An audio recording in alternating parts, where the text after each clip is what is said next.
Napatigil ang mga kliyente sa munisipyo ng Nasugbu, Batangas dahil sa mga nakakatakot na Halloween decorations sa loob ng mga opisina. Pasyalan yan sa report ni Paul Hernandez ng GMA Regional TV Balitang Southern Tagalog.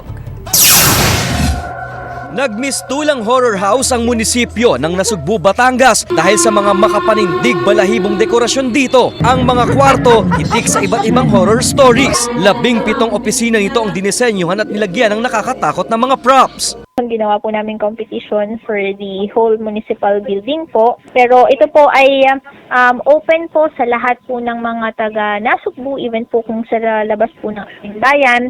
Dagdag sa thrill ang transformation ng mga silid para maging abandoned hospital, massacre area at sementeryo. Kaya ang mga kliyente at mismong empleyado natitigilan daw saglit. Ito ang unang beses na magsagawa ng ganitong aktibidad sa munisipyo. Libreng mapapasyalan ang lugar hanggang sa Biyernes. Kasabay niyan magkakaroon din ng trick or treat sa munisipyo. Mula sa GMA Regional TV Balitang Southern Tagalog, Paul Hernandez nagbabalita para sa GMA Integrated News.